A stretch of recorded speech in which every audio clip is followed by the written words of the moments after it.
Good morning. आज online class के अंतर्गत में बीएड फर्स्ट ईयर प्रथम प्रश्न पत्र बचपन और बाल्यावस्था के बारे में, वृद्धि एवं विकास के बारे में हम अध्ययन कर रहे हैं।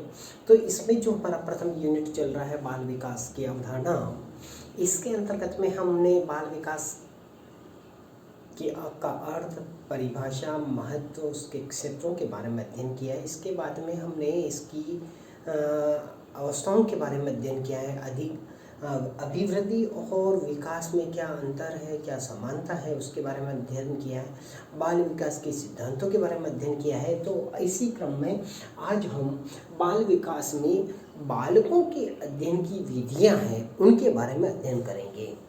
जैसा कि हम जानते हैं कि मानव व्यवहार को प्रभावित करने वाले अनेक तत्व होते हैं और अनेक तत्वों के साथ साथ में हमारे स्वयं के अंग, चाहे हाथ हो, पैर हो, सिर हो,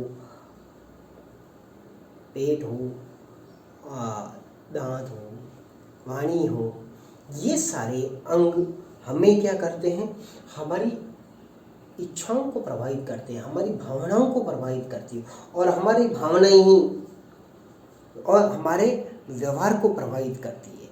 और अब जो मेरी भावना है, अभी की परिस्थितियां ऐसी हो गई है कि कोविड के हिसाब से कहीं लोगों को काम नहीं मिल रहा है। भावनाएं आपकी बहुत अच्छी है, काम करने की है, लेकिन भावनाएं व्यवहार को परिवर्तित करती है।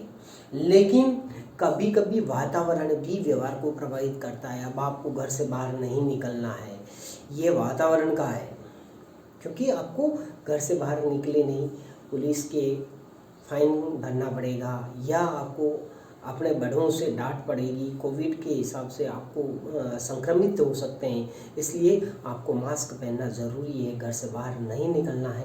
तो ये वातावरण हमारे व्यवहार को प्रभावित कर रहा है।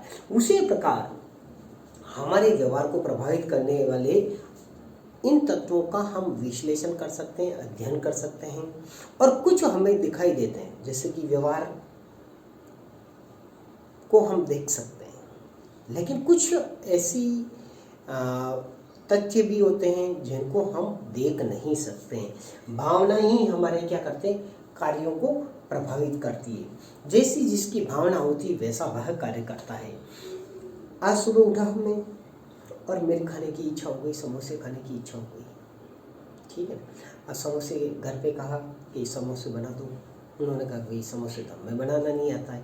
तो फिर मेरी इच्छा होगी कि देखिए बाहर जाता हूँ, कोई बना रहा हो, बाहर गया, सोफले से कहा भाई कि आप समोसे, उसने कहा भाई कोविड के हिसाब से हम नाश्ता नहीं बना रहे हैं। तो अब भावनाएं अपने कर्मों को, ठीक है, वापस मैं घर आता हूँ और घर आके उनको कहता हूँ कि इस प्रकार आपको समोसे बनाने हैं।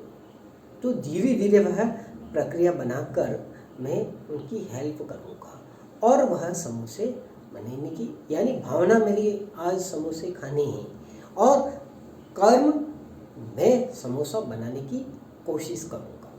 तो ये मेरे कर्म को प्रभावित करते हैं और वातावरण इसको जन्म देती है। तो वातावरण हो गया, यदि शॉप पे जाता और शॉप वाला यदि मुझे समोसा निकाल के दे देता तो मुझे कर्म करने की कोई आवश्यकता नहीं थी, केवल जाकर लाना ही, यही कर्म करना था। लेकिन कुछ कर्म ऐसे होते हैं जो दिखाई देते हैं और कुछ ऐसे होते हैं जो हमारे व्यवहार को प्रभावित करते हैं लेकिन हमें दिखाई नहीं देते हैं। इसके आंकलन हेतु हमें कई प्रकार की शिक्षण विधियों का प्रयोग करना पड़ता है। इसमें आंतरिक आवश्यकताएं भी हो सकती है, आंतरिक भावनाएं भी हो सकती है, बाह्य भी हो सकती है। तो इस प्रकार मनोवैज्ञानिकों ने इनके अध्ययन की 3 प्रमुख विधियां बताई गई है। पहला है निरीक्षण विधि यानी ऑब्जर्वेशन मेथड, दूसरा है क्षेत्र अध्ययन विधि यानी फील्ड स्टडी मेथड और तीसरा है जीवन इतिहास अध्ययन विधि, केस स्टडी मेथड। ये 3 शिक्षण विधियां, ये मेथड बालकों के अध्ययन की प्रमुख विधियां मानी गई है और मनोवैज्ञानिकों ने इन विधियों को बारी बारी से प्रयोग किया है और इससे बहुत सारे निष्कर्ष निकाले। तो आज हम इसमें से इन 3 विधियों में से जो पहली विधि है निरीक्षण विधि यानी ऑब्जर्वेशन विधि, उसके बारे में अध्ययन करेंगे। जैसा कि लिखा हुआ है निरीक्षण, निरीक्षण का अर्थ होता है ध्यान पूर्वक देखना। क्या करना? ध्यान पूर्वक देखना।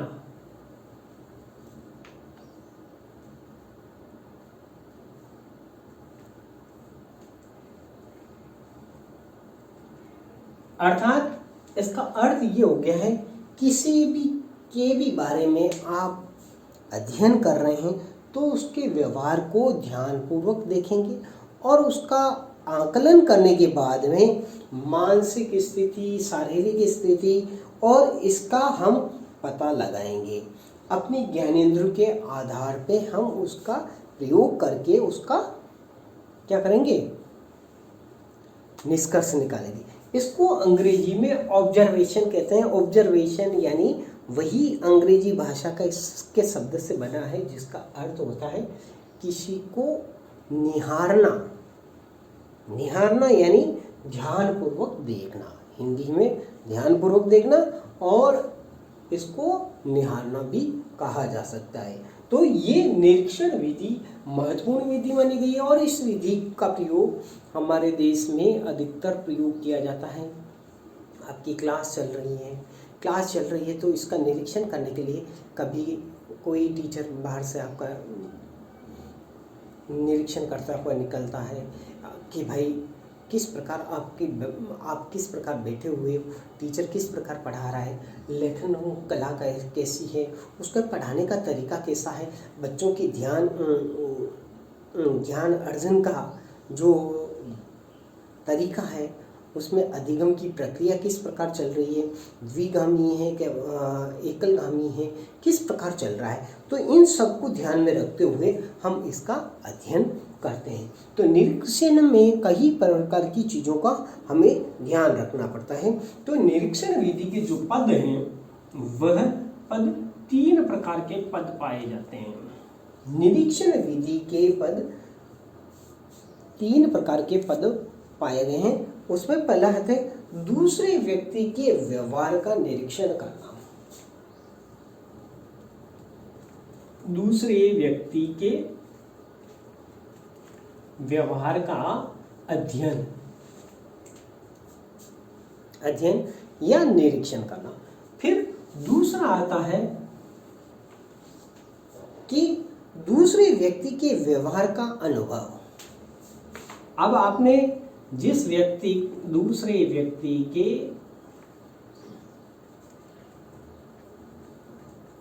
व्यवहार का अनुभव,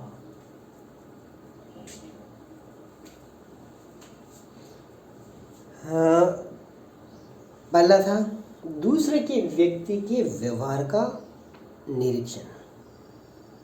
कोई मेरे घर पे आया, मैंने आराम से उसको बिठाया, उसको पानी पिलाया, चाय पिलाई, खाना खिलाया, बहुत अच्छा सा व्यवहार रखा, ये उसका निरीक्षण हो गया। अब वो व्यक्ति जो निरीक्षण करता आया मेरे यहाँ पे, वह उस व्यवहार से, किस पहले वाले व्यवहार से उसका अनुभव किस प्रकार रहा है वह अनुभव करेगा।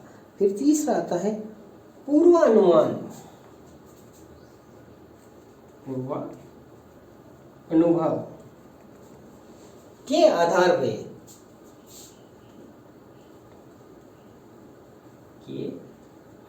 पर अब देखिए, अब व्यवहार का अनुभव भी हो गया है के आधार पर व्यवहार की व्याख्या। अब देखिए, पहले में उसने व्यवहार का निरीक्षण किया, दूसरे में व्यवहार का अनुभव किया और तीसरे में पूर्वानुभव, जो उसके पूर्व के अनुभव हैं उसके आधार पर वर्तमान का जिस व्यक्ति का व्यवहार का अनुभव किया है उसके अनुभव के आधार पर, पूर्व अनुभव के आधार पर वह क्या करेगा, उस व्यवहार की व्याख्या करेगा। इसका व्यवहार सामान्य था, इसका व्यवहार अच्छा था, इसका व्यवहार बहुत ही खराब था।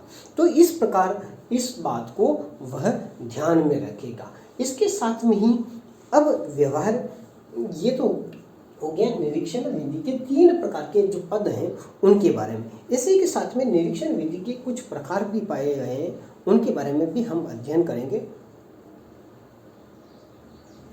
अब जैसा कि हम निरीक्षण विधि के प्रकार के बारे में अध्ययन कर रहे हैं, तो इसके 4 मुख्य प्रकार हैं। औपचारिक निरीक्षण है, अनौपचारिक, आकस्मिक और क्रमबद्ध निरीक्षण। तो पहला आता है औपचारिक निरीक्षण। औपचारिक निरीक्षण वह निरीक्षण है जिसके अंतर्गत में नियंत्रित परिस्थितियों में व्यवहार का निरीक्षण किया जाता है, उसे औपचारिक निरीक्षण कहा जाता है। फिर अनौपचारिक, इस प्रणाली में बिना किसी निर्धारित योजना के व्यवहार का निरीक्षण किया जाता है, उसको अनौपचारिक निरीक्षण कहा जाता है। फिर तीसरा आता है आकस्मिक निरीक्षण।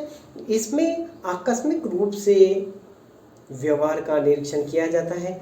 अधिकांश शिक्षक छुपकर बालकों के व्यवहार को निरीक्षण करते हैं और सबसे अधिक आकस्मिक निरीक्षण का विद्यालयों में प्रयोग किया जाता है। इसी के साथ में 4th है क्रमबद्ध निरीक्षण।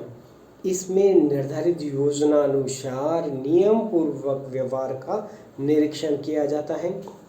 इस प्रणाली को अधिकतम रूप से विश्वसनीय माना गया है, स्पष्ट और प्रामाणिक रूप से माना गया है, क्योंकि हर चीज का प्रामाणिक रूप से इसके डाटा संग्रहित रहते हैं और अनेकों साधन का इसमें प्रयोग किया जाता है। अतः क्रमबद्ध निरीक्षण का सबसे अधिक प्रयोग किया जाता है। अब इस निरीक्षण विधि में को करने से हमारे को क्या लाभ हैं, क्या इसके दोष हैं, इसको निरीक्षण करते समय हमें किन किन सावधानियों का प्रयोग करना चाहिए, किन किन सावधानियों का ध्यान रखना चाहिए। पहला है सावधानियों में, व्यवहार का निरीक्षण अनुभवी परीक्षक द्वारा कराया जाए। यानी परीक्षक ऐसा हो जिसको पूर्व में का भी अनुभव हो और निरीक्षण करने का भी अनुभव प्राप्त हो, ताकि वह सरलता से उसका उपयोग कर सके। दूसरा, एक समय में एक ही गुण का निरीक्षण किया जाए या एक तथ्य का निरीक्षण किया जाए। यूँ नहीं एक साथ में कई सारे गुणों को साथ में इसकी सत्यता का भी कर दो, आपके इसकी चरित्र का भी देख लो और इसके कार्य का मूल्यांकन भी कर लो। वो सारे कार्य एक साथ में नहीं, केवल आपको किसी एक गुण का इसका अवलोकन करना है, निरीक्षण करना है। फिर तीसरा है निरीक्षण में आधुनिक यंत्रों का अधिकतम प्रयोग करना, जैसे टेप रिकॉर्डर है, कैमरा है, मल्टीमीडिया का प्रयोग करना है आदि का प्रयोग किया जाए, वीडियोग्राफी किया जाए, जिससे बालक के व्यवहार का पता चल सके। नेक्स्ट है व्यवहार को देखना, अनुभव करना और व्यवहार करने आदि सभी पक्षों को अपनाया जाए। यानी व्यवहार को देख लिया, अनुभव कर लिया और व्यवहार करने के बाद में आप सभी पक्षों पर उस पर डिस्कस करें कि इस व्यक्ति ने इस प्रकार का व्यवहार किया तो क्या कारण रहा है, उस कारण का भी पता लगाएं। इसके साथ में ही हम इस निरीक्षण विधि के गुणों के बारे में भी पढ़ेंगे। पहला गुण है इसकी सरलता। निरीक्षण विधि सबसे सरलतम रूप से हम उसका प्रयोग कर सकते हैं। दूसरा है यह एक प्रामाणिक विधि है। तीसरा यह मनोवैज्ञानिक और वैज्ञानिक विधि मानी गई है। और 4th है एक साथ अनेक व्यक्तियों का अध्ययन कर सकते हैं। यानी एक साथ हमें कई सारे लोगों का अध्ययन इस विधि के निरीक्षण विधि के द्वारा किया जा सकता है। इसमें बालकों, पशुओं, असामान्य व्यक्तियों के व्यवहारों का भी अध्ययन किया जा सकता है और ये इनके लिए सबसे उपयोगी विधि मानी गई है। इसी के साथ में इस विधि के कुछ दोष भी हैं। अस्वाभाविक व्यवहार हो, कभी मेरा मूड खराब है, घर पे कोई भी आता है तो मैं उससे सही ढंग से बात नहीं करता हूँ, तो ये अस्वाभाविक व्यवहार को दर्शाता है। असत्य निष्कर्ष निकलते हैं, आत्मनिष्ठता होती है। असत्य निष्कर्ष इसलिए क्योंकि मैंने पूर्व धारणा बना दी है कि भाई कि प्रियांशा हमेशा झूठ बोलती है, या किसी प्रकार की धारणा बनाने के बाद में मैं असत्य निष्कर्ष ही निकालूंगा। इस किसी के बारे में मैंने धारणा बना दी कि वह तो व्यक्ति ऐसा है, कोई चोर है, तो उसकी मेरी धारणा ये बना दी है कि चोर है, वो कितनी चाहे स्पष्टीकरण दे, लेकिन मेरी धारणा ये बन गई। तो अब उस धारणा को बदलने के लिए उसको असत्य निष्कर्ष इस निरीक्षण विधि का सबसे महत्वपूर्ण दोष है। इसके बाद में ही आत्मनिष्ठता आ जाती है। इसमें बालक के साथ में उस निरीक्षणकर्ता के साथ दोनों में एक आत्मनिष्ठता की भावना आ जाती है, और जहाँ आत्मनिष्ठता आ जाती है तो वहाँ पर वह निरीक्षण सफल नहीं माना जाता है, उसमें 100% गलती होने की संभावना रहती है। इस प्रकार आज हमने निरीक्षण विधि का अर्थ ध्यानपूर्वक देखना है, जिसमें ज्ञानेंद्रियों से व्यवहार तक का सारा निरीक्षण किया जाता है। इसी के साथ में निरीक्षण विधि के हमने पदों के बारे में पढ़े, पद 3 हैं, और इसके 4 प्रकार के बारे में पढ़ा, और निरीक्षण विधि में क्या क्या सावधानियां रखनी चाहिए, क्या गुण होते हैं, क्या दोष होते हैं। इन दोष के होने के साथ में ही भी यह निरीक्षण विधि सबसे उपयुक्त विधि मानी गई है, जिसका प्रयोग शिक्षण संस्थाओं में अधिकतर प्रयोग में लाया जाता है। आज का हमारा टॉपिक यहीं समाप्त होता है। धन्यवाद। कल हम नेक्स्ट में पढ़ेंगे क्षेत्र अध्ययन विधि यानी फील्ड स्टडी मेथड के बारे में अध्ययन करेंगे। धन्यवाद।